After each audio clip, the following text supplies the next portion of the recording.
Hello and welcome to APM Research, the End Times, Revelations and Prophecy Part 2. In this video, Sandra will be taking you deeper into the Book of Miracles and revealing more interesting events from our recorded history.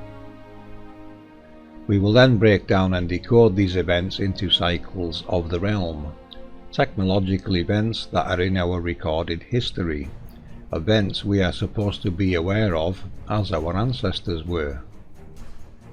You will then see how we decode Noah and relate it to these technological events. This will help you gain a better understanding of the relationship between the angel technologies and all of the life forms in this realm.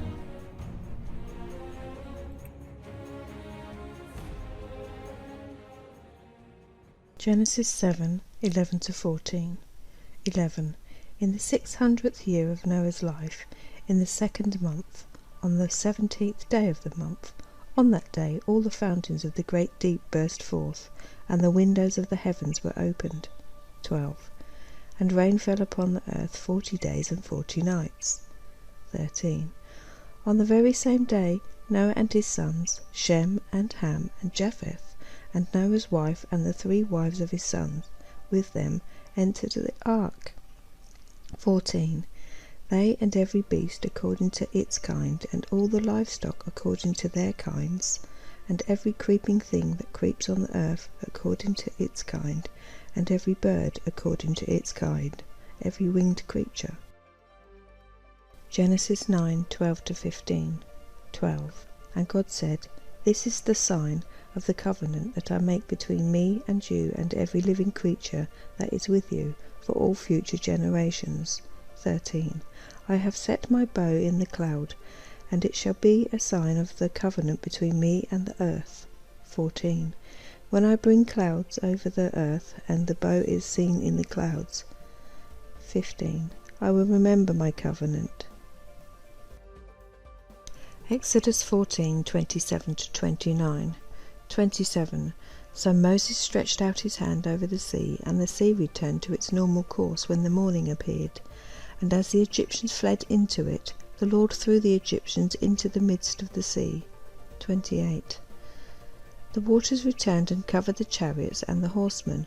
Of all the host of Pharaoh that had followed them into the sea, not one of them remained. 29. But the people of Israel walked on dry ground through the sea, the waters being a wall to them on their right hand and on their left. Exodus 16:14-16. 14. And when the dew had gone up, there was on the face of the wilderness a fine flake-like thing, fine as frost on the ground. 15. When the people of Israel saw it, they said to one another, What is it? For they did not know what it was. And Moses said to them, It is the bread that the Lord has given you to eat. 16. This is what the Lord has commanded. Gather of it, each one of you, as much as he can eat. You shall each take an omer according to the number of the persons that each of you has in his tent. Numbers 16:4-7. 4. When Moses heard it, he fell on his face. 5. And he said to Korah and all his company, In the morning the Lord will show who is his, and who is holy, and will bring him near to him. The one whom he chooses, he will bring near to him. 6. Do this, take censers, Korah and all his company. 7. Put fire in them, and put incense on them before the Lord tomorrow. And the man whom the Lord chooses shall be the Holy One. You have gone too far, sons of Levi. Kings 2:11-12. 11. And as they still went on and talked, behold, chariots of fire and horses of fire separated the 2 of them. And Elijah went up by a whirlwind into heaven. 12. And Elisha saw it, and he cried, My father, the chariots of Israel. Isaiah 38:4-8. 4. Then the word of the Lord came to Isaiah. 5. Go and say to Hezekiah, Thus says the Lord, the God of David your father, I have heard your prayer, I have seen your tears. Behold, I will add 15 years to your life. 6. I will deliver you and this city out of the hand of the king of Assyria, and will defend this city. 7. This shall be the sign to you from the Lord, that the Lord will do this thing that he has promised. 8. Behold, I will make the shadow cast by the declining sun on the dial of Ahaz turn back 10 steps. So the sun turned back on the dial the 10 steps by which it had been declined.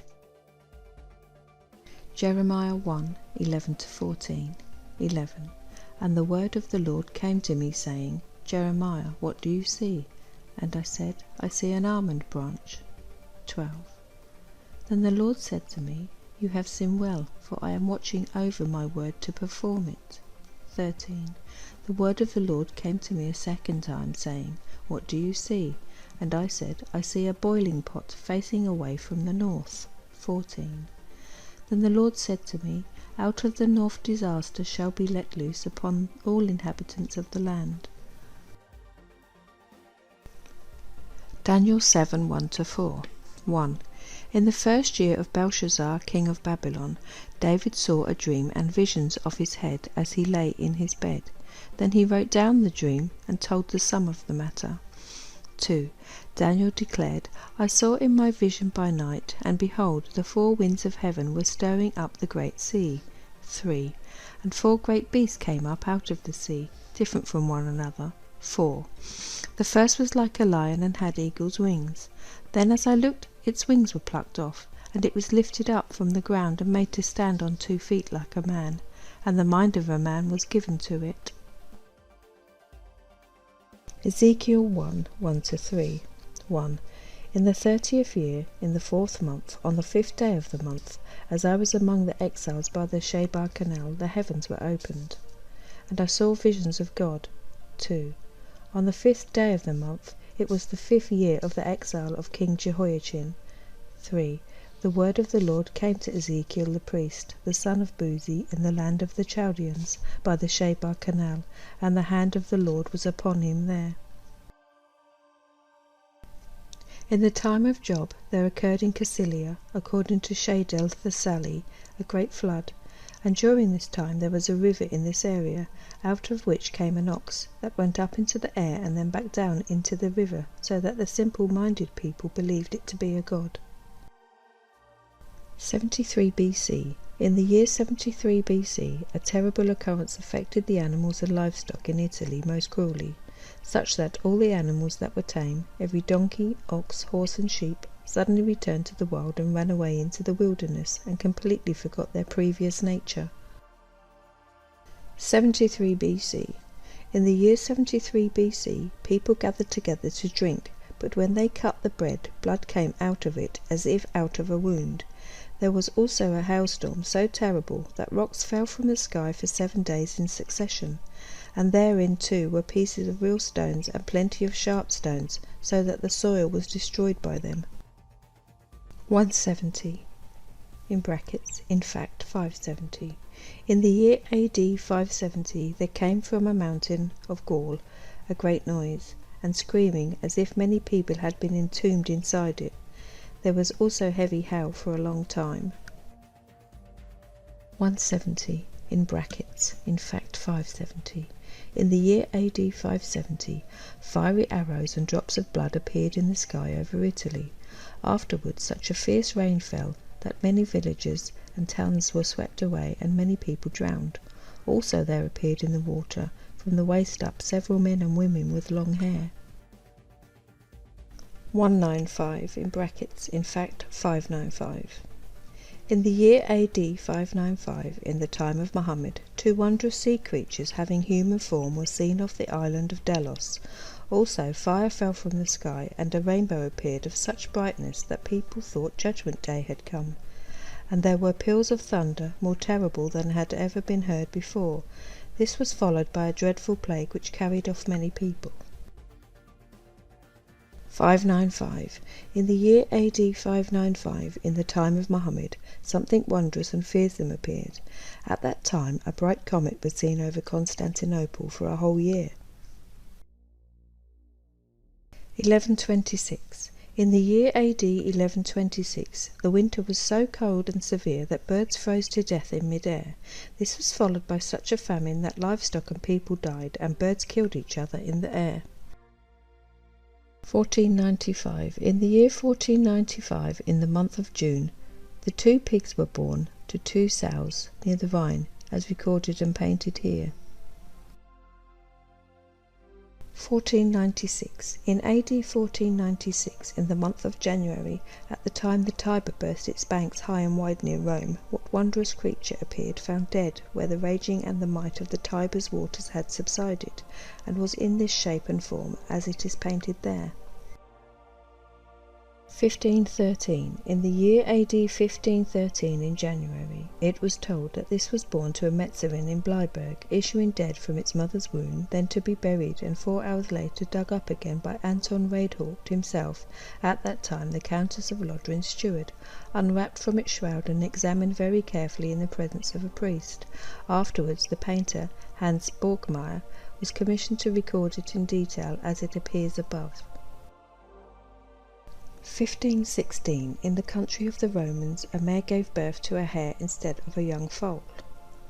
1516. In the year 1516, an extremely small horse was born in Weibelben, all white like a lamb, and was presented to Emperor Maximilian of glorious remembrance. 1529. In the year 1529, on the 14th day of the month of January, this calf was born in Langweid near Augsburg, but came out dead from the mother, and I, Hans Borgmeier, painter, bought the skin for half a guilder from a parchment maker who had bought it for only 6 kreuzer. 1532. In the year 1532, a calf such as this was born in a village near Donauworth, just as it is painted and recorded here. 1531. In the year 1531, a wondrous creature, which was all grey and hairy, with the head of a bearded man, and 4 feet with sharp claws, was caught by the bishop's huntsman in the forest of Salzburg. It was taken to the court, but would neither eat nor drink, and suffered quite horribly. 1533. In the year 1533, in October, flying dragons were seen in Bohemia and the Vogtland, as well as in small areas of Ascha, as city in Czech Republic. A crest on their heads, a snout like a pig, and with 2 wings. This went on for several days, with over 400 of them, both big and small, flying together as painted here. 1533. 1533 years after the birth of Christ, on the Friday after St. Ursula, the 24th day, such wondrous dragons were seen in the air for nigh on 2 hours, around 10 o'clock at night, in several places near Hilpoltstein and at the Hoflein's house there. 1534. In the year 1534, one of the wonderful creatures which live in the open sea was caught and taken to Venice, and it looks just as it is painted here. 1543. In the year 1543, a 4-legged chick hatched out in Dillingen, and then suddenly died, but it was none the less carefully painted from life by the bishop's painter. 1543. In the year 1543, such a wonder fish was caught in the Danish sea, as is painted and recorded here, and it was brought back alive to the city of Copenhagen. 1547. In the year 1547, this lovely wheat grew in the county of Flanders, 3 miles from Ghent, in various shapes and forms, some pressed closely together, some with divided ears, as well as with 4, 8, 12, up to 15 ears on one stalk, just as is painted here. 1539. A wonderful miracle in the year 1539 concerning a young girl from Ross, in the Diocese of Speyer, who refrained from taking any physical sustenance for 2 years and 12 weeks. At this time, too, such hairy grapes grew beside the nectar and the vine, as above. Margareta Vibes from Roth, 13½ years old. 1550. 1550 years after the birth of Christ, such a pigeon was found in a village by the name of Rickatshofen, near Lindau, as is painted here, with 4 feet and 2 sets of hindquarters.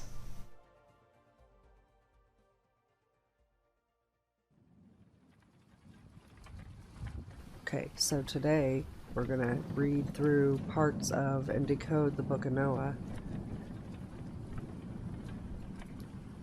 Methuselah took a wife for his son Lamech, and she bore him a man-child. The body of a babe was white as snow and red as a blooming rose, and the hair of his head and his long locks were white as wool, and his eyes were like rays of the sun. When he opened his eyes, he lighted up the whole house like the sun, and the whole house was very full of light. And when he was taken from the hand of the midwife, he opened his mouth and praised the Lord of righteousness. His father Lamech was afraid of him and fled, and came to his own father Methuselah, and he said to him, I have begotten a strange son. He is not like a human being, but resembles the children of angels of heaven, and his nature is different, and he is not like us, and his eyes are as the rays of the sun, and his countenance is glorious. And it seems to me he is not sprung from me, but from the angels. And I fear that his days of wonder may be wrought on earth. And now, my Father, I am here to petition thee and implore thee, that thou mayest go to Enoch, our father, and learn from him the truth, for his dwelling place is among the angels. Lovely wording, isn't it? Yes. Right, let's go through that, shall we? Yes. I took a wife for his son Lamech. Now, I can't remember the amount of sons and daughters involved, but for the sake of the viewers watching, you know, when we look at family relationships like this, wife, son, we look at halos, nodes, and how many nodes are on this halo, because we look at this is how we decode this, you know, we look at it as a technology. So that's for the benefit of the viewers, where we're going with this. Right, do you want to go through some of it one, see if there's anything jumping out at you? Yeah, well, I mean, feeding on that, you want to mention that the taking of the wife is the positive and negative of the energies. Yeah, yeah, that would make sense, wouldn't it? Yeah. The babe would be the new energy created from the two joining. Yeah. The whole house being full of light and his eyes being open and he lit up the house. Yeah, I like that part, because you know what that reminded me of one? What was that? You remember in the description of the sunrise with the eyes round about it and it lit the house up. Okay. It reminded me of when we decoded cherubims. So that's the part I meant. Yeah, okay. You remember? Yeah, I agree. Yeah, it lit the whole house up, it lit the room up, doesn't it? Yeah. Yeah, so it's suggesting, it's like those, you know, that decoder done of Shiva with the accelerator, with the sparks coming out the side of it. It's that kind of an event, isn't it? Yeah. Yeah. That's what it's decoding like already. So this is telling us that Noah is a piece of technology. Yes. Yeah, I have to agree. Also, the fact that Enoch, his dwelling place is among the angels, you know, that also is kind of telling me that Enoch himself must have been something, a piece of technology. You know, I can't really say what he did at this point, but... Yeah, well, I am going to do a little piece on it, actually, to add to this, so don't worry about that. Well, good, okay. Another thing on the angels now, remember everyone, Scripture tells us the underworld is the prison of the angels. Very important that now, you know. Prison, when you think of a prison, they're in a room down below, and this is the seal of the 144,000 from Scriptures. So it's suggesting there is 144,000 sealed rooms below. That makes sense to me. So this is Noah's room that lit up. Yeah, yep. It's time for Noah to do what he does. Yep. All right, so we'll move on to the next paragraph. The Lord will do a new thing in the earth. There will come great destruction on earth and a deluge for 1 year. Before the birth of Noah, the sea was in the habit of transgressing its bounds twice daily, morning and evening, and flooding the land up to the graves. After his birth, it kept within its confines, And the famine that afflicted the world in the time of Lamech, the second of the 10 great famines appointed to come upon it, ceased its ravages with the birth of Noah. The difficulties were increased when the flood began to toss the ark from side to side. All inside of it were shaken up like lentils in a pot. Very nice. Right, the Lord will do a new thing in the earth. In, notice it mentions in the earth. Yes, Not in. on, but in. Yeah, it's very important. In the earth. Which There will is come a great destruction. which is technology. Yep. Yeah, yeah. The There's layers going to be. below. Yep. It's what it's telling you here is there's an event going to start. There will come to a great destruction when this event starts, and a deluge for 1 year. Now that's this ties in with the End Times video 1, doesn't it? This is continuing on from video 1 about this the End Times destruction. Mm-hmm. So what we're looking at is this cycle starting. Exactly. Anything you want to put on that one? No, I agree. The cycle is starting now, and it will go for a whole year. Which in other way, I don't know. Which in other words, technology is gonna change, or it's gonna move a different, or what? Technology. To me, it's like it's gonna be, like you said, it's gonna be a whole year, but technology can also be the one who's gonna destroy it from underneath. Yeah, that's what it's telling us. It's a cycle, a technological cycle that's going to happen, and it seems to happen about roughly every 394 years, going by the maiden long count calendar. Mm-hmm. They seem to be counting down to this one, I think, with that calendar. Yeah. So the link to this actual text will be in the description, so everybody can go read the whole thing. We pulled out bits and pieces to read here, but it does mention how the water not only rained down, but it came up from their feet. That is in the text. It's just quite a long little book, so everyone should, I encourage them to go read it on their own, read the whole thing. Mm-hmm. Definitely, yeah. And look at it like we look at it. You're looking at events, cycles, mechanisms, processes. This is what we're decoding here. This is parts of a large process. Okay, before the birth of Noah, the sea was in the habit of transgressing its bounds twice daily, morning and evening, and flooding the land up to the graves. Very interesting. It mentions twice daily because the pressure changes that's recorded daily currently is taken exactly the same times. That's why if they're recorded twice daily, the pressure changes. So that now relates to what we put out in the. So it changes twice. Yeah, twice daily. Yeah. What it's telling you is it's pressure changes. In the Power and Glory video, I was demonstrating how the star halos are very much involved in expansion and compression, and what that's telling me there is it's directly related to the star halos, or at least one or more. It doesn't tell you how many, but you're looking at star halos of these pressure changes. But even a separate entity can still have these pressure changes as well. Well, depending what it's doing. Like you just said, how many, what was it? How many something? But anyways, it's two, so it's two technology that are together, like pair, and one does one and the other one does the other one.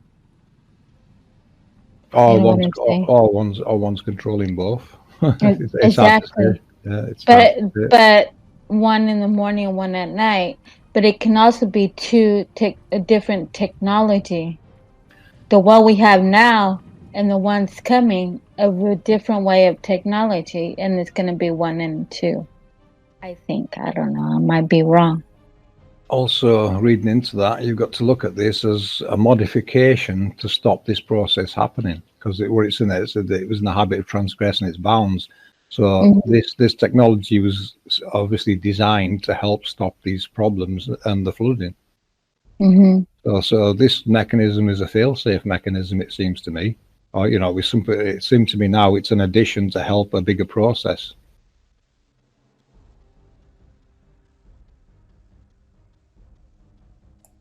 Yep, the tides. I see the tides. I mean, it's definitely controlling the tides. The tides were obviously not staying where they were supposed to be. Yeah. You know, they were Directly coming up. related. Yeah, directly related to the seas, isn't it? Mm-hmm. Well, that's why it's moving. That's what I'm saying. It's moving. Okay. Like, After this, go ahead, Katz. I have to read the last part. I was going to say something. Yeah, I was just going to do that now. Right. Okay. After his birth, it kept within its confines. Oh, right there. Look, that sentence there just confirms what we just spoke about. It's designed to keep it within its confines. So it's playing a very big part in containing water. Very nice.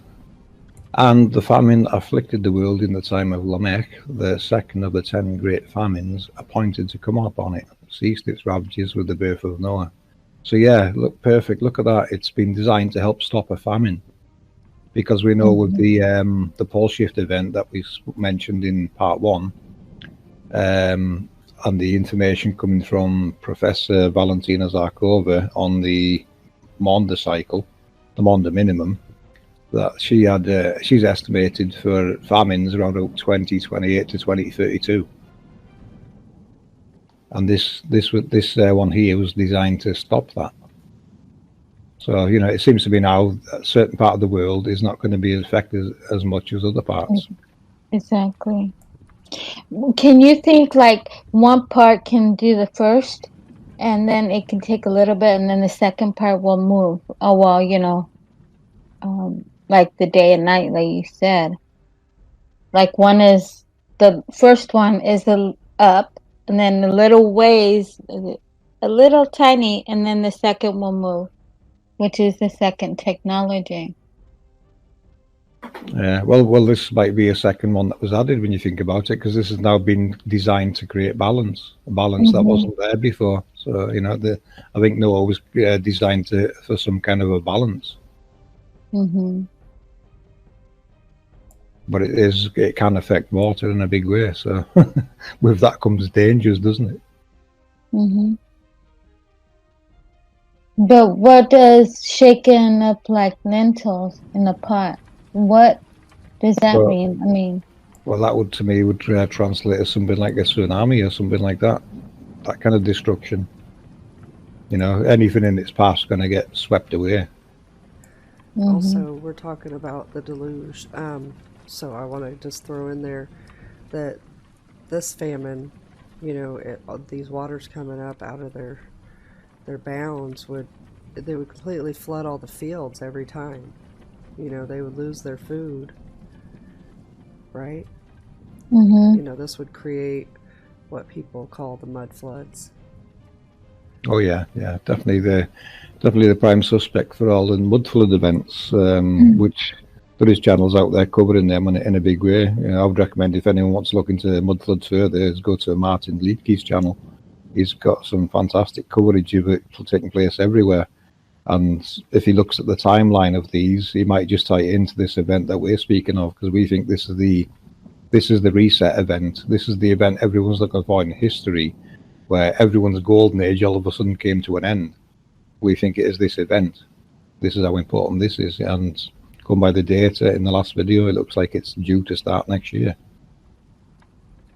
You know, we're not here to scaremonger, but when we come across data like that and the scientists coming forward and stating so, then we have to go with it and put it out there. So, you know, forewarned is forearmed, isn't it? Yeah. But that's where we're at, you know. We're trying to decode scriptures, the world model, everything into an event of cycles. You know, cycles we can see on the Antikytherian mechanism. Cycles that seem to be involved in the Nazca line configuration. There's a lot of cycles going on here. You know, you look at some of the calendars, the main calendar or the Tzolk'in calendar that Jason done a decode of. You know, they're all about separate events. There's events for each luminary and other events that we should all be very well aware of, and we're not anymore. All that knowledge seems to be lost. So that's where we're at today. You know, we're trying to relearn what was once learned.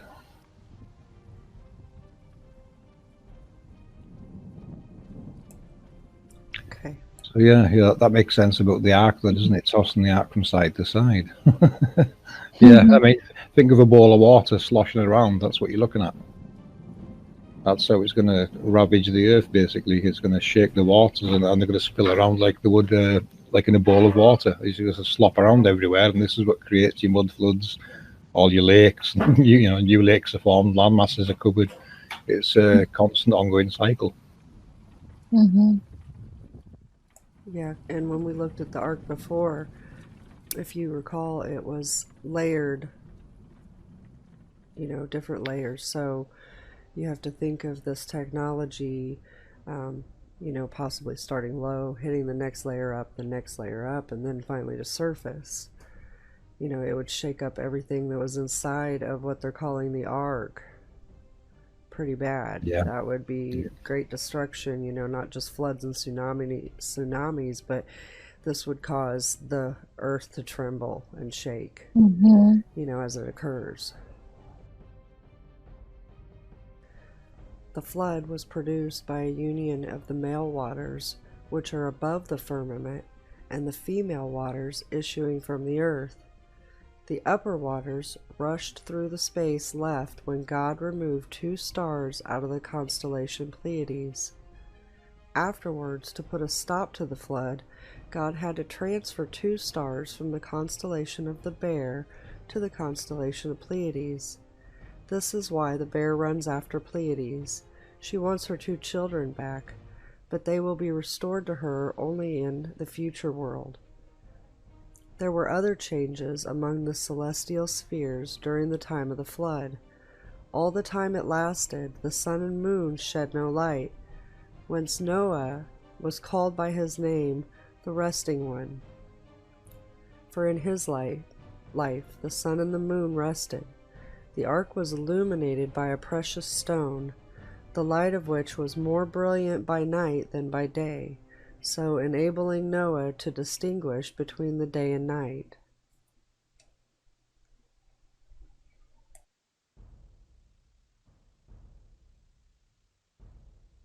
Right, lovely that.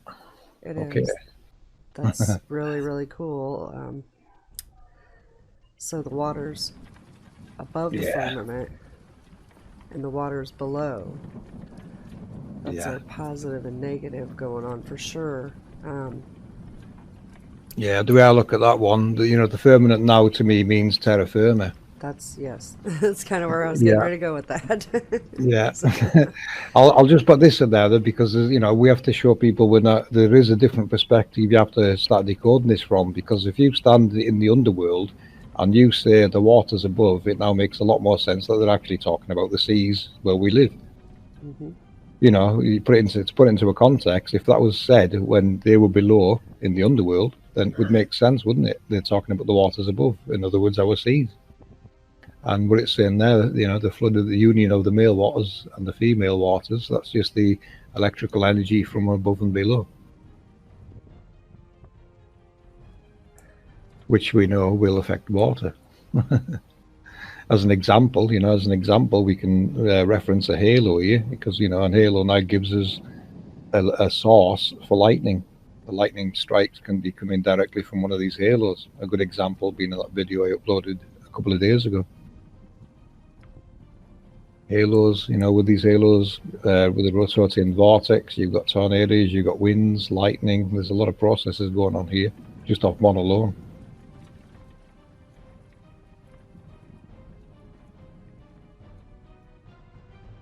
But yeah, getting back to this. That's okay. Now think about if there were 2 stars removed out of one of these halos, that would completely throw off the electromagnetism going on. It would break the cycle. It would cause chaos. Which will be unbalanced. And we have to remember always that what we're talking about above is below. It's as above, so below. So there is stuff going on in these layers underneath that we see above in our heavens. So the stuff removed was actually in the underworld, which is what's causing a lot of this flooding and, you know, shifting to go on. Yeah, and I'm sure that people that understand astrology would absolutely get the part of the bear chasing Pleiades. You know, I'm not huge into astrology or knowing, you know, about the constellation as much as other people in this group, but I'm sure the bear follows Pleiades, you know. Yeah, very well. There is, what it's telling me is there's 2 luminaries being moved out of that location, or 2 projectors, and moved somewhere else. Yep. And the bear wants them back. Yeah, and and it mentions there they will be restored to only in the future world. You know, is this the future world? It's just another cycle where they'll move back there. You know, and this to me now relates to the pole shift event. It has to relate to this pole shift event. You know, that's what it's telling me. The end times, pole shift, it's the same event. And from an APM perspective, for the viewers, we'll give you the terminology on the angels, really, because you need to understand what we're referring to here. An angel, you know, the ancient terminology of an angel in modern times in our decodings relates to a particle accelerator. So an angel is a particle accelerator in modern terminology, just so you're aware of that.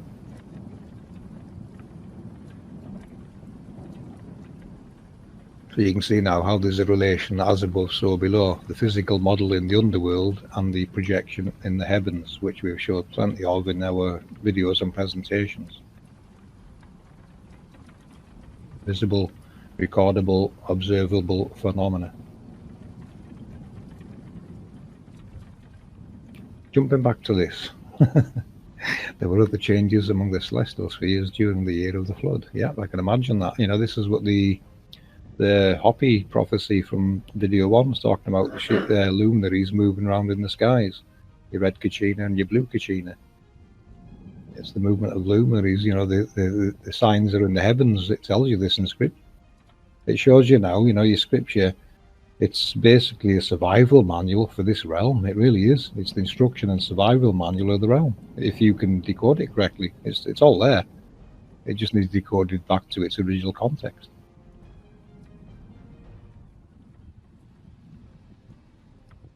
All the time it lasted, the sun and the moon shed no light. Yes, I think you can relate that to volcano processes one, yeah. Okay, so I just wanted to mention that the Pleiades are known as the 7 sisters, and just thinking more on it, if we're the future world already, was, you know, did it used to be 9 stars in that set, or 5? You know, wondering if we got them back already. Yeah, good question. You know, that's we need help from people that read the stars here, don't we? You know, that know the things have moved from one place to another and when they're due back. Can you think they separate like one set, and she doesn't know when, how many, but say like she was saying 9, and so all this time it's changing, almost like, you know, how can I explain it? Like it's changing everything. All the stars, like it says, they're coming together. Well, it's because they all went different ways, which is like west, north, east, south. I don't know, and they come back together. An easier way to explain that, Kat, I think the easiest way to explain this, Kat, is we have to regard what's in the sky as a map of what's going on in the underworld. And we should know, you know, in ancient times, they obviously were aware of this, to actually have calendars relating to it. You know, they watched the skies, they studied these events, and they made the calendars to match them. And that's what, you know, that's what we've lost. And there's events up there. To me, you know, the map, the stars are a map of events that's happening in the world. If you can decode it all correctly, you know exactly what's going on in the world. You know when these events are going to happen. Mm.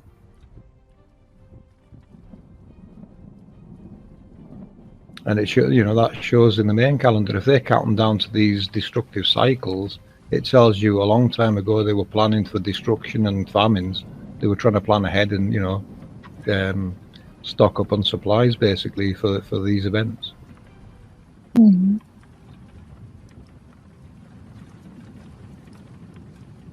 Mm-hmm. Right, jumping back to the text. Where were you? Hold on real quick. In Japan, they used to be known as 6 stars in the 8th century. Just wanted to throw that in there. So there's a change recorded then already. Yeah, so important, know your stars and you know what's really going on in the world. They're just a reflection of what's going on down here.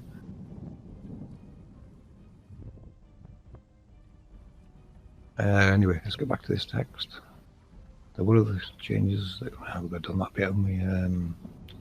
The moon shed no light one. Do you want to elaborate on that more? Why it would shed no more light? The sun and the moon? Yeah, the sun and moon wouldn't shed light because of volcanic eruptions during that time. We don't have nearly as large problems with volcanoes these days, which I'm going to do a bit on that anyway. But with very large eruptions, the sun and moon can be blocked out for up to 2 to 3 years at a time with very large, eruptions. As I said, we don't have those massive eruptions like that now, but Mount St. Helens, for instance, blocked out the sun for 2 entire weeks when it erupted in 1980. Which, that would happen. These flows would cause major destruction. This energy would obviously need an expulsion point. All this stuff happening, as we've mentioned in the past several times, requires a waste dump system. Yeah, and we've covered that well in a few videos now, haven't we? Yes, and we'll keep going over it until people understand. The more angles you come at it, the more you get to understand the process more. And that's what we're doing here, isn't it? We're looking at everything we look at always takes us back to the grid and the map and just another perspective of the same thing.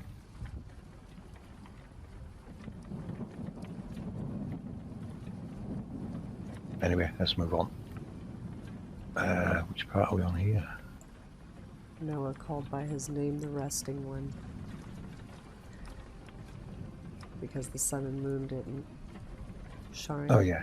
When Noah was called by his name, the resting one. So he's resting, the resting one, there's a good word all ready for it. It's waiting for its moment. It's waiting for the cycle to start. Timed event, isn't it? It's telling you right there in that sentence.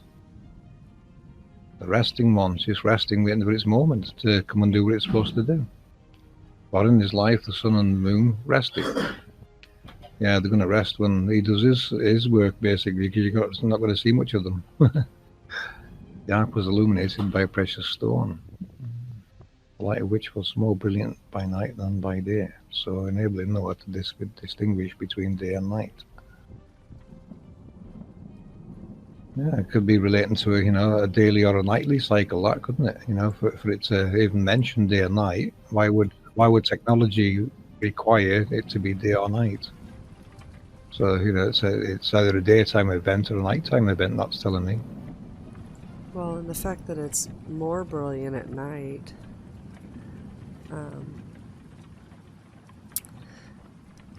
it made me think of the whole Venus thing. How it used to be known as 2 entities, not just one. They used to have the evening star and the morning star, not one thing doing both. That's how the ancients saw it. They saw it as 2 different things. And it just reminded me of that possibly that part may have to do with Venus lighting up more in the night. Could well be, yeah, because if the sun and moon's blocked out, the next brightest light is going to be Venus, isn't it? The duration of the flood was a whole year. It began on the 17th day of Heshwan, and the rain continued for 40 days, until the 27th of Kislew. The punishment corresponded to the crime of the sinful generation. They had led immortal lives and begotten bastard children, whose embryonic state lasts 40 days. From the 27th day of Kislew until the first day of Siwan, a period of 150 days, the water stood at one and the same height, 15 ells above the earth. During that time all the wicked were destroyed, each one receiving the punishment due to him. Cain was among those that perished, and thus the death of Abel was avenged. So powerful were the waters in working havoc that the corpse of Adam was not spared in his grave. Amazing stuff. So, a year of flood began on a certain date. I'm not sure what Ashwan relates to. I believe that's the Hebrew calendar. Ah, right. Okay. So, well, there's a nice event then, a calendar event, isn't it? Obviously, that calendar was marking it down as well. Why would it begin on, the 7th? That Heshwan must be the start of this cycle. And it's on their calendar. Does that tell you the same thing, Mom? Yes. Their calendar's already got this event marked down to start on that date. Yes. And in that year, whatever year that this happened, yeah. Time is kind of screwy, so I don't want to get too much into that. But yes, definitely there was a point where it started. It was recorded in history. Yeah. And if we learned the Hebrew calendar more, I'd say that it's probably findable. Yeah, even in the next part, until the 27th of Kislew. So there's another, there's an end time for it. already in the calendar. Punishment corresponded to the crime of the sinful generation. Yeah, sinful, that does not relate to humans, really. It's nothing to do with humans, this sinful thing. It's totally related to something else. We've got to remove humans out of the equation and look at it as technological processes. With the sinful generation, let's step back to where we began with the tides coming out of their bounds. So sinful is going against the rules pretty much. And we have to look at generation in terms of, energy being generated, or the cycles, like one full cycle would be one generation. We're not talking about human generations, we're talking about energy and cycle generations. Yeah, lovely etymology one. That's what you got to look at it, you've got to, what one did there, people, you've got to look at it and break it down. What's it really telling us, and how does it fit in with the process? Yep, lovely one. Yep. Led immoral lives and begotten bastard children. Now, the bastard children, very interesting. That I've seen that before, and I've never thought about it. But that single solitary halo that that 1111 code captured the other day, that could be exactly one of these things. It's a stationary halo. That would fit in with that sentence, wouldn't it? It would. It just, Yeah. It has no positive around it, which maybe was why it was just, like a shadow. Yeah. But to me, it's telling me that these bastard children are just like solitary halos that are related to a bigger process. So they will, they will react to it in some way. They're part of a bigger process going on. So it tells me Noah, or events related to Noah, is going to activate other technological processes, and these would be what they would call the bastard children. Ones that are under them, related to them, but not from them. In other words, it's totally separate entities again. And whose embryonic state lasts 40 days. That's the same as the flood. It rained for 40 days, so that must have been its forming period. You know what I mean? Its cycle. growing period, the 40 days. Yeah, who's Emily State last 40 days? Yeah, so so they'll run for 40 days basically. These halos. That's what it's telling you. With, you know, whatever their process is up there in the sky, they'll be doing it for 40 days, and we know it's already related to rain events, don't we? Yep, and then if we move on, after it rains for the 40 days, and then the water stands at the same height, it's not allowed to, you know, drain. It stays there. Yeah, yeah. The 15 L's, that throws me because we don't have the proper definition for an L. But that's got to be pretty high to cover the whole Earth. 15 L's has to be huge. It does, yeah. Yeah, we're not talking anything in human terms, are we? It's another measurement we're unsure of yet, but it's a lot larger than we would use.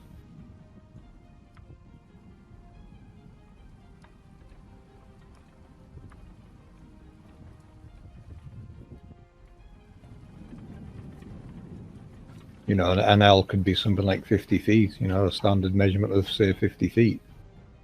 It'd be like 50 feet. You know, we don't know what an L is, do we? So we can only guess what an L is. Right, but we do know that pretty much all of the land was covered during this time, minus very high mountains and peaks, you know. If even that. I mean, the story tells us that, you know, eventually they saw peaks of land. We could say each one receiving the punishment due to him. Cain was among those that perished, and thus the death of Abel was avenged. So powerful were the waters in working havoc that the corpse of Adam was not spared in his grave. Corpse of Adam, you know, Adam and Eve, we're going back to that again, which to us is the magnetic north and south in the case of a world model. So even rocked the north, it seems, and there is a clip I'm going to mention about the north that'll come up in this video shortly after this clip. On the first day of Siwan, the waters began to abate, 1/4 of an L a day, and at the end of 60 days, on the 10th day of Ab, the summits of the mountains showed themselves. But many days before, on the 10th day of Tammuz, Noah had sent forth a raven, and a week later the dove. On the first of her 3 sallies, repeated at intervals of a week, it took from the 1st of Ab until the 1st day of Tishri for the waters to subside wholly from the face of the earth. Even then the soil was so merry that the dwellers in the ark had to remain within until the 27th day of Heshwan, completing a full sun year consisting of 12 moons and 11 days. Very nice, very nice. We're back to that C1 again. You know, the calendar event again, isn't it? Began a bit, 1/4 of an L a day. I wonder what an L is. I mean, 60 days, and we only start seeing the summits of the mountains after 60 days. That sounds pretty deep to me, doesn't it? It does. It's huge. We're told it's a cubit, which would be from your finger to your elbow. That's not accurate. Not at all. Well, 15 of those would do nothing. Yeah. And, you know, we're looking at humans. We're factoring humans back in, aren't we? And we can't. So it's relating to that lens relating to the length of something else. You know, a possible giant Titan kind of length measurement. What if it's the length going up to the different layers of, like, the star halos where they ride in the sky? Yeah, who knows? we don't know the altitude of those, really, do we? No. But they do ascend and descend. Though not the star halos, but I mean the major luminaries, they're ascending and descending. Yeah, these ones, different process going on.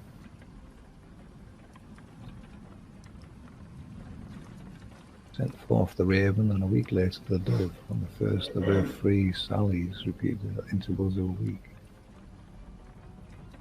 Right, yeah, it's very slow. But I mean, even in today, you know, we're looking at the levels are still lowering from the previous one, aren't they? You know, they still haven't receded to the original points.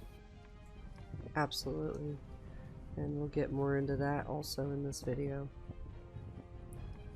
Yeah. But you can see here the soil was so mirry, that they still had to remain in the ark, so they probably would have sunk in the mud. This is your mud floods. Yeah. Oh yeah, there's mud flood. That is the cause of the mud floods, 100%. The mud flood is the effect. This is the cause. What was I going to say there now?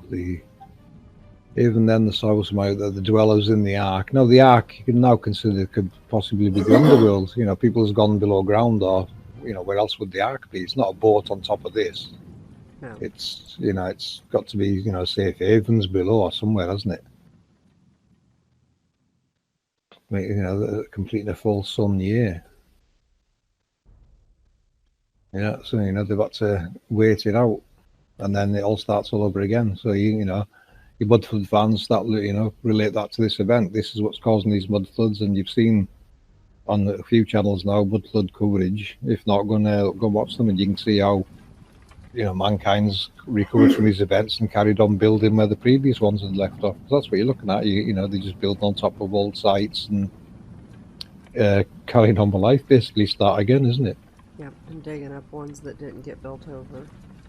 They're still digging them up. There's still stuff under the ocean that hasn't even began to surface yet. We see proof of that all over. That's where today's archaeology is, isn't it? It's looking at what's been buried previously. Yeah, massive temples, villages, all kinds of stuff has been buried. We only have to look around the world at these massive ancient sites and think, what the hell happened there?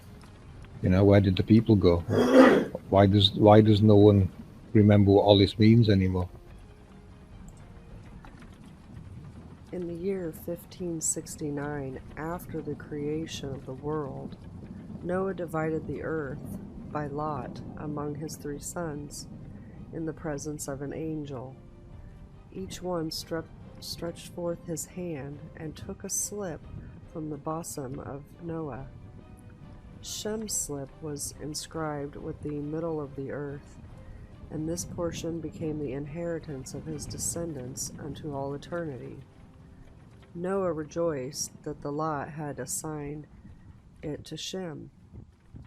Thus was fulfilled his blessing upon him, and God in the habitation of Shem, for 3 holy places fell within his precincts: the Holy of Holies in the temple, Mount Sinai, the middle point of the desert, and Mount Zion, the middle point of the navel of the earth. The south fell to the lot of Ham, and the north became the inheritance of Japheth. The land of Ham is hot, Japheth is cold, but Shem's is neither hot nor cold. Its temperature is hot and cold mixed. Wow. It just gets better, this, doesn't it? Okay, in the year 1569, after the creation of the world, very interesting, your Big Bang theory kind of gets blown completely out of the water here, because now we've got a creation based on technology. Because when people talk about creation, what is being created and how? Well, now we've got technological processes we can see are interacting with this environment. This is the exact terminology of creation. We're going to get into that a bit more in this video, so I won't go too deep in it just yet. Right, divided the earth by lot among his 3 sons. The 3 sons, that tells me we're looking at gates in the north and the south. But you'll realise that if you haven't realised that yet, you will more and more as we get to the bottom of this paragraph. In the presence of an angel, each one stretched forth his hand and took a slip from the bosom of Noah. Shem's slip was inscribed with the middle of the earth, and this portion became the inheritance of his descendants into all eternity. So that one there's basically prescribed to the equator. It's not going to move from the equator, so that's the center point. Yeah. Noah rejoiced that the lot had assigned it to Shem. Thus was fulfilled his blessing upon him, and God in the habitation of Shem, for 3 holy places fell within his precincts: the Holy of the Holies in the temple, Mount Sinai, the middle point of the desert, and the Mount Zion, the middle point of the navel of the earth. So that's our 0 point on our grid right there, isn't it? That's the center of our map. Yes. But that's talking about there, you know, And and we can carry on. I was going to say, I wonder if his area isn't actually the area between the tropics. Yeah, yeah. Well, that would be the center point, wouldn't it? Yeah. In between that band. Yeah. Yeah. That's Yeah, that would make sense. Mm-hmm. And then below that's Ham, and above that is Japheth. Yeah, so they're the gates in the north and south. They're just different names for the same gates again. Like, you know, the south felt a lot of Ham, and the north became the inheritance of Japheth. The land of Ham is hot, Japheth is cold. So you're looking at the south and the north there. But Shem's is neither hot or cold. Its temperature hot and cold mixed, so that's the equator, isn't it? So you're looking at the north gates, the south gates, and the equator in the centre there. So what it's telling you in this whole paragraph is this pole shift. This is the pole shift event. It's the flipping of the poles, which we'll cover a bit more anyway in this video.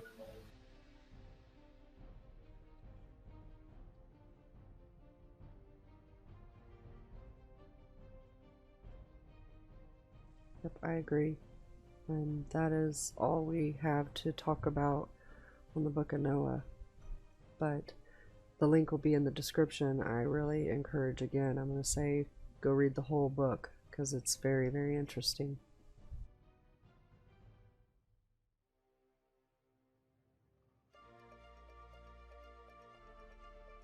Okay, so Noah is a technological process that is connected to what mainstream call a pole shift event. Would you like to meet Noah? This is created by Noah. The morning glory is very aptly named, isn't it? Some people call these roll clouds, but ask yourself this: what could possibly make clouds behave like this? Only electromagnetics have the power to do this. Electromagnetics on a grand scale. Notice the rotating vortex contained and held stationary. In some cases it appears to release the clouds and the winds take them away, which probably means it just shut down and the clouds blew away. This can also be related to the 4 pressure changes we record daily. Another option is the halo that is holding the clouds actually starts moving in a certain direction, which reminds me of the anti-Kepperian mechanism in a way, which means there is a very large electromagnetic device moving below. On the subject of gravity and pull, there is no such force as a pulling force, but there is an obvious pushing effect from these halos that can affect oceans and seas. You would only need to increase the power into the halo to increase the pressure.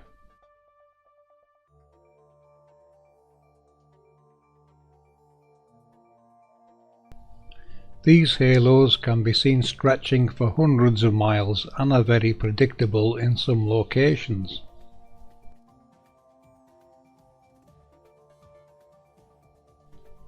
Isn't this truly amazing, people?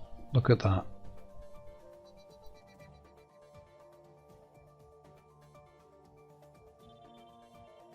Here is more proof of electromagnetic evidence. This clip, captured by Kim Johnson, shows some very unusual patterns formed by clouds. They appear to follow a path. I want you to take note of the shape it creates.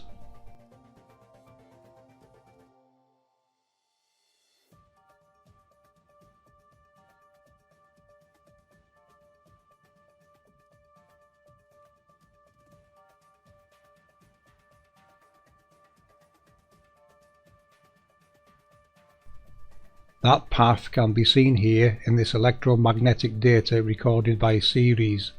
This is real-world magnetic data overlaid on the map. Real electromagnetic data that is playing a very big part in the movement of luminaries, as you can see in these images. The configuration matching a sweepback transformer that moves the sun's image across the sky as the sun and probably other luminaries are captured on top of the cones in use. This also requires the sun's physical model to be below us, and we are seeing the projection above.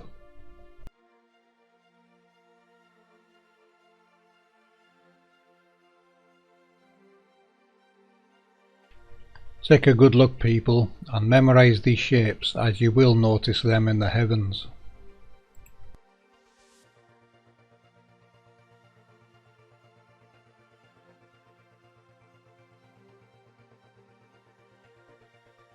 This image here is from over Antarctica looking north.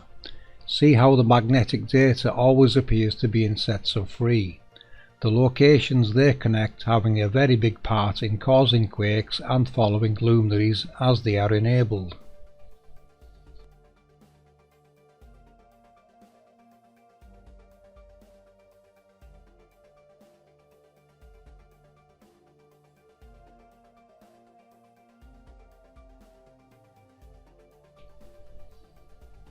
Here is more proof captured by Super Dave 44. Again, clouds following an invisible path. Take note of the shapes. You will notice these more and more, and now we have an answer for them.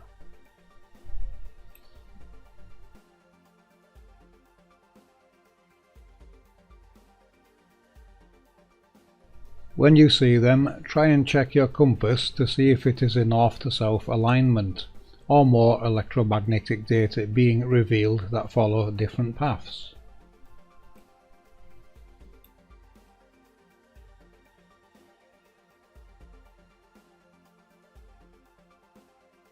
Going back to the pressure changes, for you people recording long distance flat earth proofs, consider this compression and why you sometimes see different views from the same location.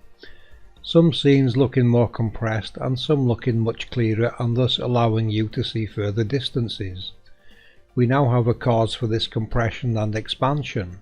Various halos turning on and off, creating the pressure changes recorded daily.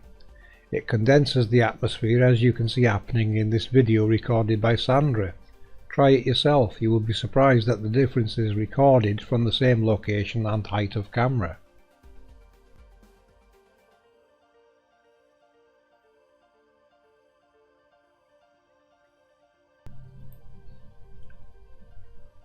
Okay, so on with identifying Noah.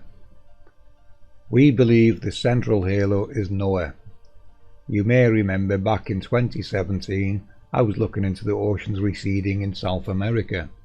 Here is how they tie in.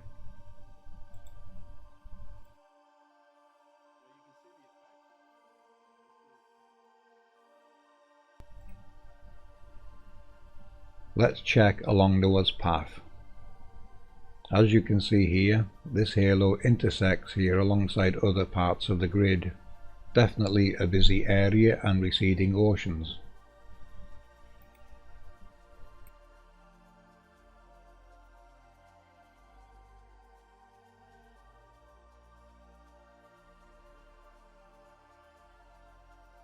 Again, this halo is close to the landmass, and here we have the same ocean receding event in Ecuador.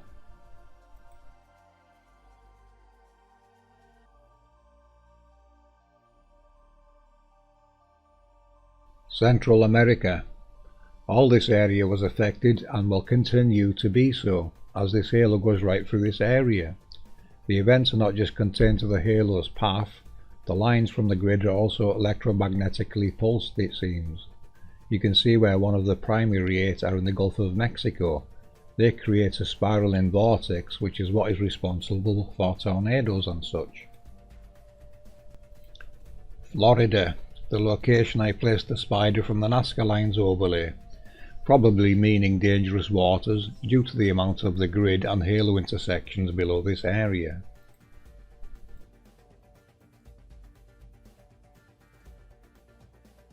I haven't found any as yet from Spain and South Africa. That doesn't mean it doesn't exist. Perhaps this side of the halo gets the reverse effect, rising waters. So, I looked into the next larger halo and other events. Badger, California, Rushikonda Beach, India, both having the same receding ocean events. And Northern Australia, especially the Gulf of Carpentaria, famous for its amazing display of morning glory, an obvious sign there is much halo electromagnetic activity going on below here.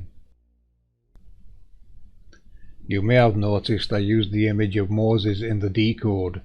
I could not find an image of Noah, and the reason I used Moses in this video is because of the mention of the parting of the Red Sea. The only one crossing the Red Sea is on one of our primary 8, which leads into Saudi Arabia. This would have the capability to part that sea. It says Moses is a fictitious character, and we would agree. None of them are characters, they are technological processes. Moses, be a good chap and show these fine people how you part the Red Sea.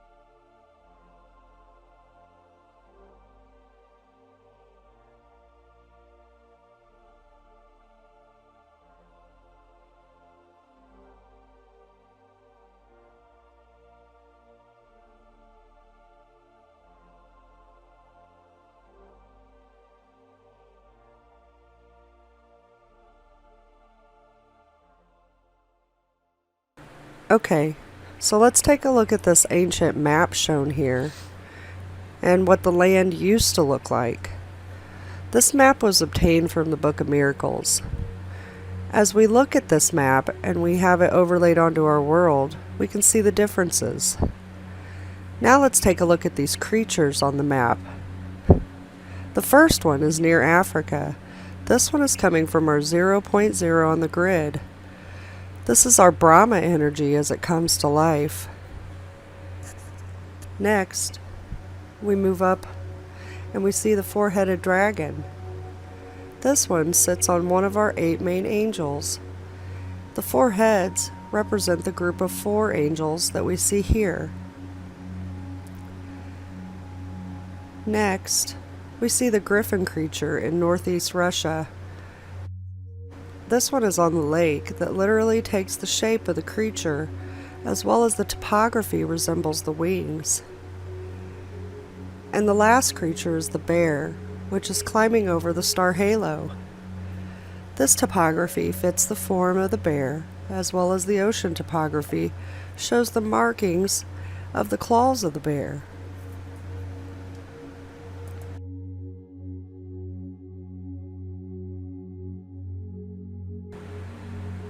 Now, let's look at the angels.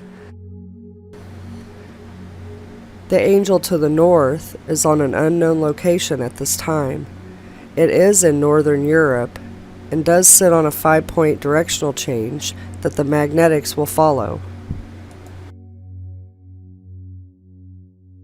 The angel to the east follows the tropic line, which is a steady flow of quakes that occur along this line. It is giving us our east to west energy to generate some major magnetic push. The angel to the south is representing the angel directly below it. We can see in the topography of the ocean, the push of the energy has used and created direct paths leading up to India.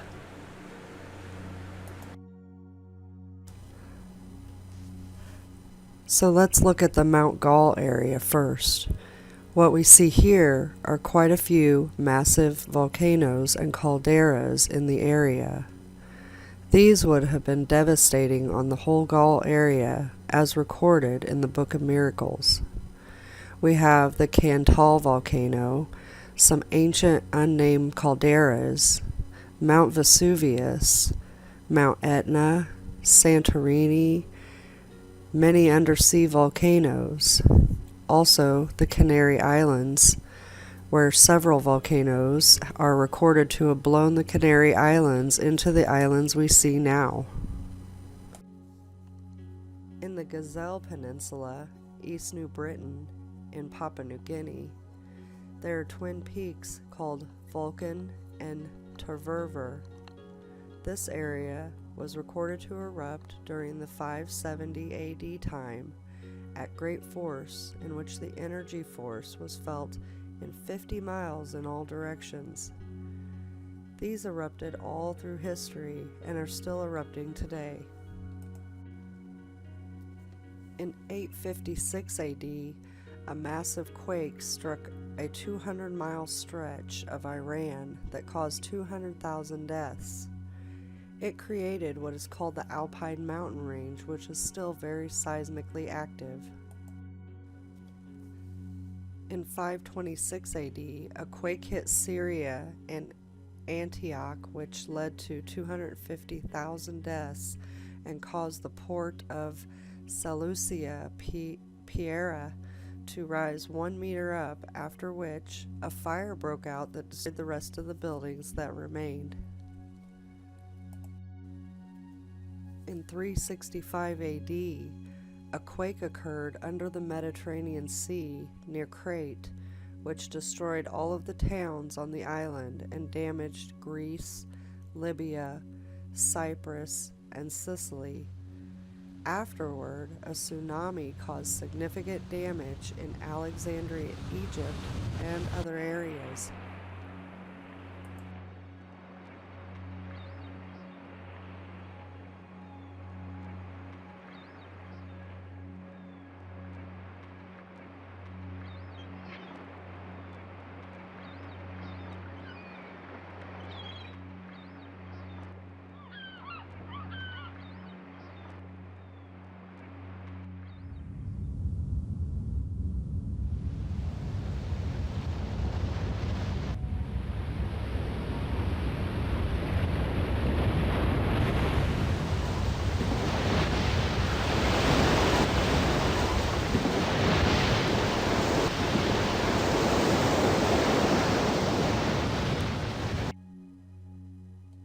In 79 AD, the great Mount Vesuvius erupted, destroying Pompeii and Herculaneum. Prior to the eruption, it was warned with a series of great quake swarms. This was discovered in 1631 AD while cleaning up from another eruption, but it wasn't completely discovered until the 20th century, when the entirety of the fate of the town was discovered, with the bodies of the residents still there, plastered in time, and showing the agonies of their death still on their faces of the entombed bodies.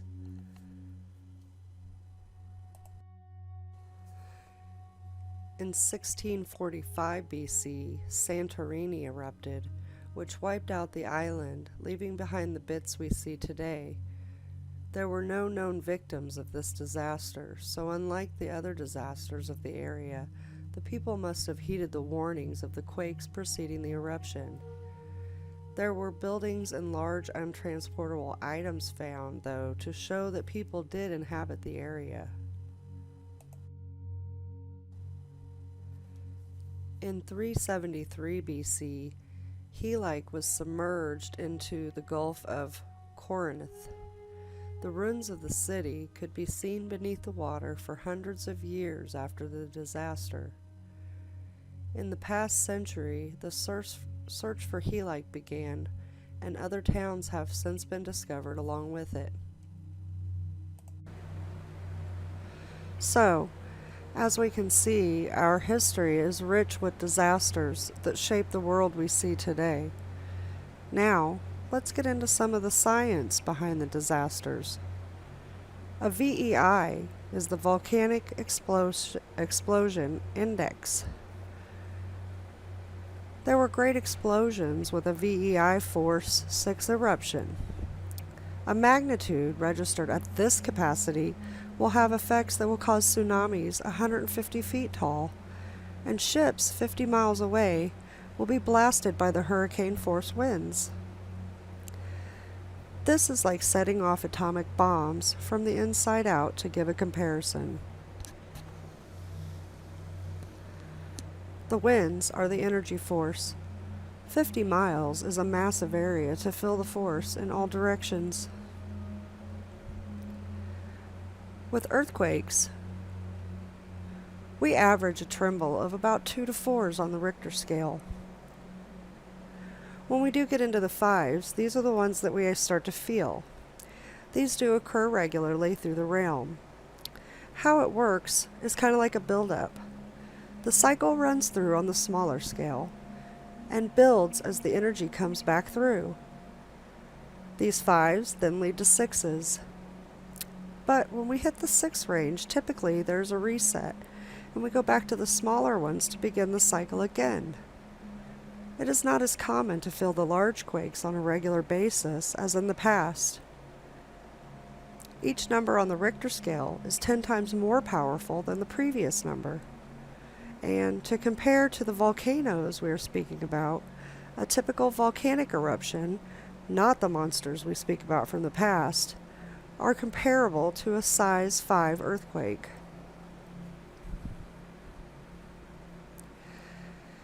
In the previous video, I spoke about the year without summer, which was caused from several eruptions occurring one after the other. The largest of those during that time was Mount Tambora, which registered at a 7 VEI. Mount Vesuvius was between a 7 and an 8 VEI, and if Yellowstone erupted, it would likely be between an 8 and a 9 VEI, just to give an idea of the scale we're looking at here. Nowadays, we typically on an average stay in the 4 to 5 VEI scale. However, in the past, the eruptions were much larger and ranged around the 8 VEI to 9 VEI magnitude. These larger VEI eruptions included Mount Toba, which is in Indonesia, Lake Taupo, that's located in New Zealand, Wawa Springs, that's located in Utah. Each rise in the VEI raises the force by 10 times the previous. It is scaled not only on the power of the blast, but how high it goes and how much tephra is ejected. So, as I said, these kind of explosions happened on a large scale during different eras in time. As I mentioned, Vesuvius was between a 7 and an 8, which the effect is quite large in comparison to the eruptions we have nowadays. However, this is even small compared to the 10 times larger eruptions that occurred in our ancient past prior. The effects of this type of eruption would be lasting and devastating to our Earth on a very large scale. One last area that I would like us to look at before we get into the effects is the Philippine Sea, which by the topography I would say is a very large system with many, many vents. If the larger known eruptions are around the 8 VEI, we need to think much, much larger for this one. All of these vents are shaping a massive caldera in size that we can't even imagine in our reality. When the epicenter blew, it probably made the islands we see today. Think back to the map we saw. There was land there at one time. Along this entire line of islands in the sea, it's littered with hot springs still today, to show this is still an active and very hot venting area. These vents do release constantly. So, now that we've talked about sizes and scales, let's talk effects. Volcanic ash can travel across the realm and affect the other side of the world. The larger explosions we are talking about would reach the upper atmosphere and cause a darkening of the sun and acid rain. One of the most deadly effects of a volcano is the ash coming from the eruption, which carries poisonous gases that are harmful to humans, plants, and animals alike. A multitude of dangerous particles and gases, such as aerosols, are carried in volcanic ash. Some of these include carbon dioxide, Carbon emissions can contribute to serious climate changes, which can affect humans and animals. It can alter water supplies and weather patterns, changes in growing seasons for food, and threaten coastal communities with increasing sea levels.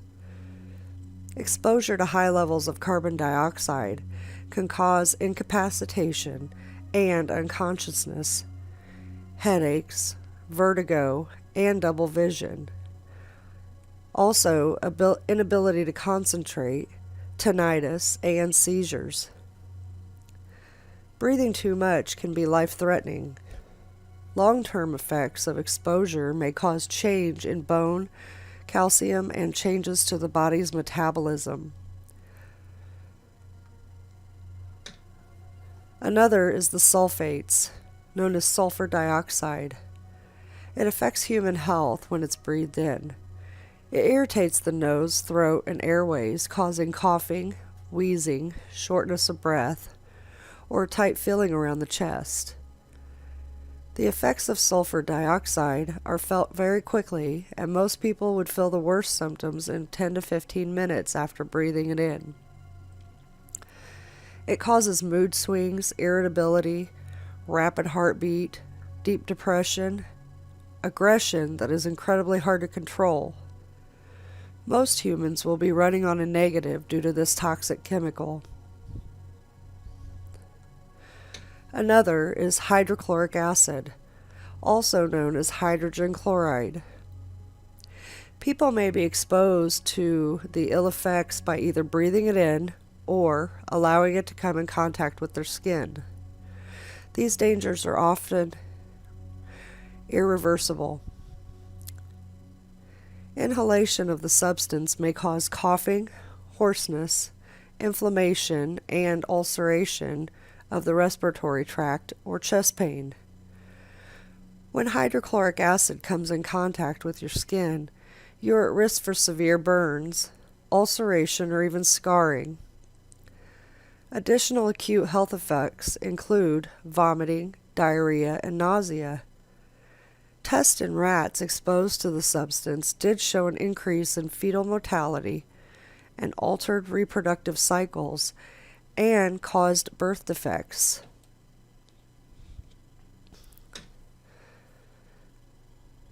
And finally, hydrofluoric acid.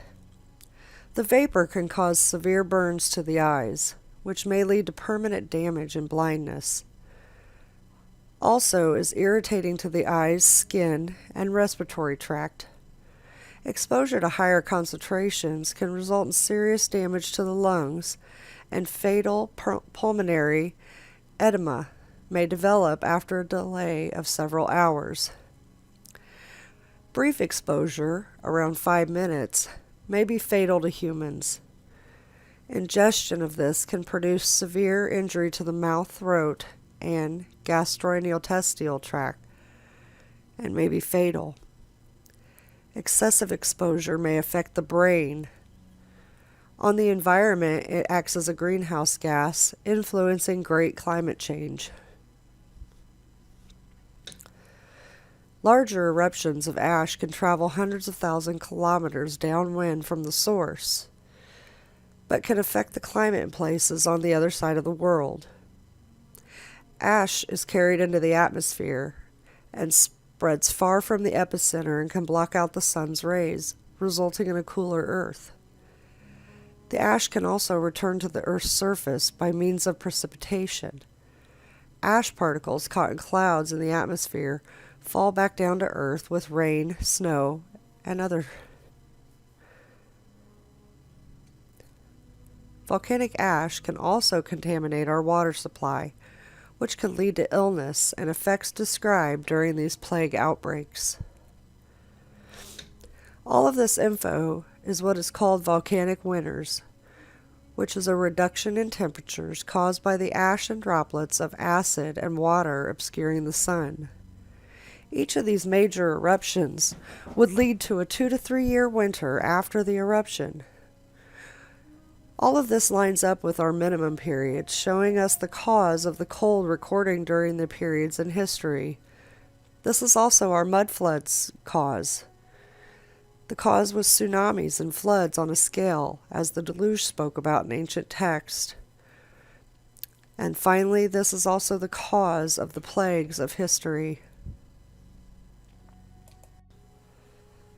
Now, what I'm sure a lot of people may be wondering is there anywhere safe in this world?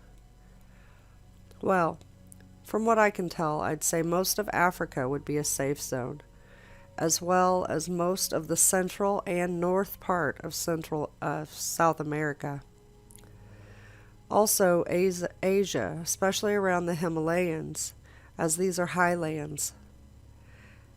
As we can see when we look at the topography, there isn't a lot of extra land under the water in these areas. So yes, safe zones are possible in the highlands, but we have to make sure it's not volcanic areas. To learn this information, we must study the topography and understand there are many what science calls extinct volcanoes that may be dormant, but these are going to come to life again. I don't believe any of these are extinct. They're just lying dormant, waiting their turn to turn back on. These areas should be avoided by populace for survival.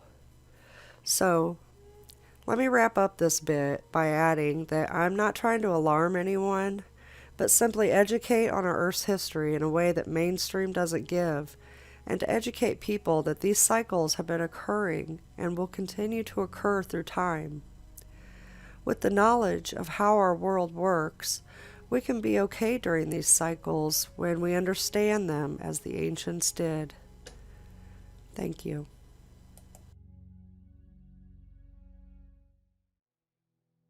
Some disastrous earthly events linked to comets. Comets are among the most interesting celestial objects out there. Some are visible to the naked eye, and with their predictable orbits, we should always see them, provided we know where and when to look. However, ancient civilizations did not have such knowledge. Comets were mysterious objects that were often considered good or bad omens, mostly bad. Halley's Comet is one of the most famous comets out there. It returns at roughly 75-year intervals, and there are historical accounts of its sightings. However, ancient civilizations did not realize they were looking at the same comet until Edmund Halley concluded that the comet spotted in 1531, 1607, and 1682 were actually the same. He predicted it would return again in 1758. The comet returned in 1758, but Halley was dead by then. The comet was named after him anyway. Halley's Comet returned again in 1835, which was the same year that the famous writer Mark Twain was born. Twain died on April the 21st, 1910, when Halley's Comet once again was visible. Mark Twain predicted his death and linked it to the passage of the comet. He remarked, "I came in with Halley's Comet in 1835. It is coming again next year, and I expect to go out with it. It will be the greatest disappointment of my life if I don't go out with Halley's Comet. The Almighty has said, no doubt." Now here are these two unaccountable freaks. They come in together, they must go out together. In March 44 BC, a group of Roman senators assassinated Julius Caesar over concerns that he would declare himself king. 4 months later, a huge funeral festival called Ludi Victoriae Caesarius was held in his honour. A great comet appeared in the skies during the ceremonies and remained visible for 7 days before disappearing. Today we remember that comet as the Great Comet of 44 BC.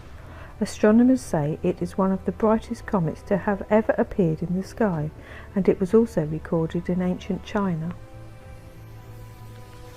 Another great comet soared past the Earth in 1264. Today we call it C/1264N1, or the Great Comet of 1264.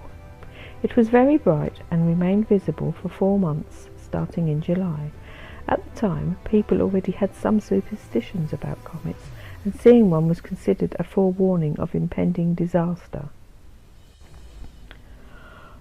On October the 14th, 1066, troops loyal to King Harold II of England faced the Norman army led by William the Conqueror in the Battle of Hastings.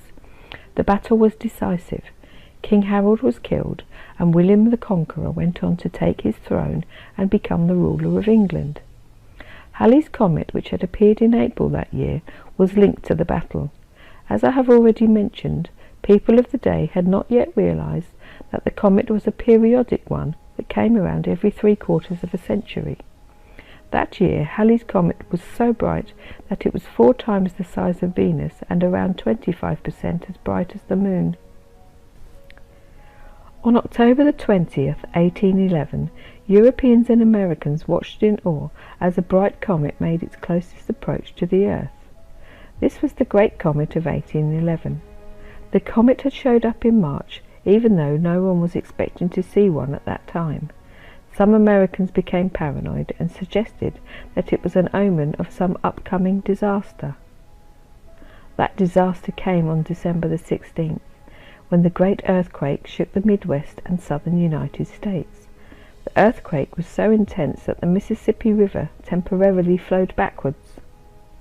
Americans soon linked the comet to the earthquake. They blamed it again when the US and England went to war the following year. The comet did favour other parts of Europe, though. Grape planters had a very good harvest, which was ascribed to the passage of the comet. They even called the wines made from the grapes harvested that year comet wine. A bright comet passed the Earth in 1680. Predictably, it's now called the Great Comet of 1680. This comet was of interest to several scientists, including Sir Isaac Newton, who used it to confirm a gravity theory he had proposed. In addition, Edmund Halley used it to determine the orbit of 24 comets. Mathematician William Whiston later studied the Great Comet of 1680 and concluded that it had made earlier flybys thousands of years beforehand. He said the comet strayed so close to the Earth during one of the flybys that water from its tail fell to the surface. Whiston added that the gravitational force of the passing comet also forced water out of the Earth's crust. Whiston concluded that the massive rainfall from the comet's tail and the huge amounts of water that reached the Earth's surface from below caused the massive floods mentioned in the Bible, the same one that Noah built an ark to escape. In AD 536, the Earth suddenly got cold. Scholars of the day wrote that the sun was small and obscured, as if there was an eclipse. The sun could not provide enough heat, causing temperatures to drop. It got so cold that the ground was covered in frost in the middle of summer. Crops failed, causing famine, mass migration, disease, and plague. This continued for a decade until the Earth got warmer again. The Justinian plague of 541 to 542 was one of the most disastrous events of the period. It decimated a good chunk of the population of the Byzantine Empire. Astronomers do not know what caused the Earth to cool. They suspect the sudden eruption of a massive volcano in El Salvador. The Inca Empire was the largest empire to spring up in pre-Columbian America. It had millions of people and covered a vast area until the Spanish came along and overthrew the emperor. Huayna Capac was the Incan emperor at the time the Spanish first arrived. He knew they were going to overthrow the empire based on several signs he had seen before their arrival. One was a large green comet that flew across the sky. The other was his home, which was destroyed by lightning. There was also a prophecy that the Incas would be defeated by some strangers who looked different from any other people they had ever seen. The Spaniards did not attack at the time Huayna Capac was emperor, however. They left and returned after Huayna Capac had fallen to smallpox, which was nevertheless carried there by the Spanish. The Great Chicago Fire of 1871 remains one of the greatest mysteries of the 19th century. The fire lasted from October the 8th to October the 10th, 1871, destroying 1/3 of the homes in Chicago, while Mrs. O'Leary and her cow were blamed for starting the fire, even though there was no evidence to prove they were guilty. Other speculations have been raised, including one that involves a comet. In 1883, Ignatius Donnelly claimed the gas from the tail of a passing comet fell to Earth and caused the spark that started the fire. Donnelly's claims were corroborated by Mel Waskin, who blamed a comet for starting the fire in his 1985 book Mrs. O'Leary's Comet. Donnelly, Waskin and everyone else who have blamed a comet for starting the fire based their theories on claims by some people who said they saw fire fall from the skies at the time the Great Chicago Fire started. These theories may actually be plausible, considering that Chicago was not the only place that burned that October.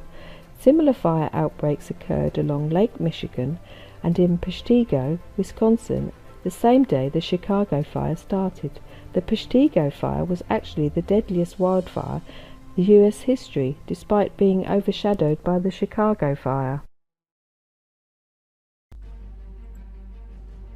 As you can see, looking through these images from our recorded history, there are very noticeable DNA changes which tie into the cycle change which is called the pole shift.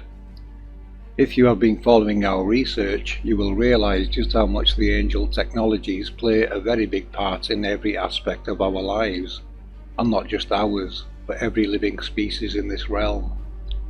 The Fibonacci spiral, it is caused by the angel technologies. Their rotating vortex, the halos we see in our skies that are attached to luminaries. Many of these in the underworld playing their part. Some dormant, awaiting their signal, their turn to activate and change worldly events. Events our ancestors were very aware of. It is in scriptures, glyphs, prophecies, calendars, even history, as our research keeps showing. Our ancestors all knew very well how this realm works and tried to leave us warnings of the cycle changes. The beings depicted in these paintings were from various times in our history, times when a change of cycle caused genetic change, thus showing how this technology can manipulate life itself. The Hopi prophecies tell of these genetic changes.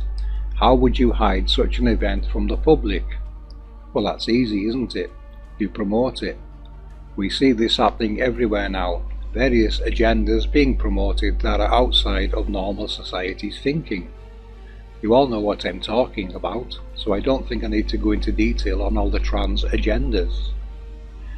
Do I think it is to hide the genetic changes a pole shift will cause that will leave mainstream with awkward questions? Yes, of course. We have various species of beings in these images that contain other species parts. We have people with genitalia from the opposite sex.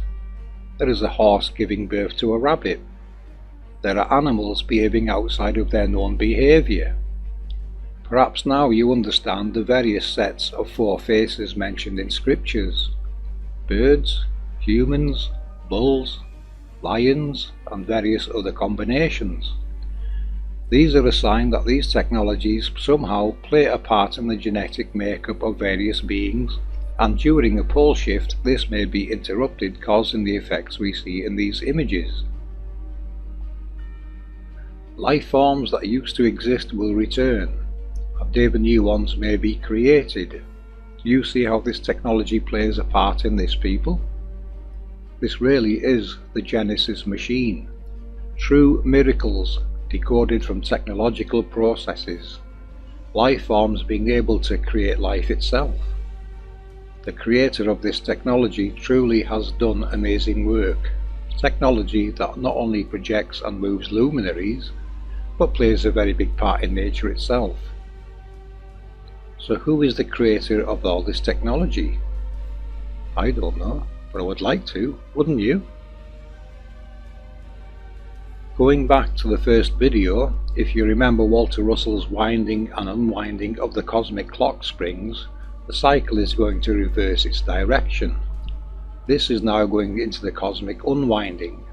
The luminaries will rotate the opposite way the Hopi prophecy tells us. This is the same event. Now when you think of unwinding, think of the rings on a tree changing. More growth.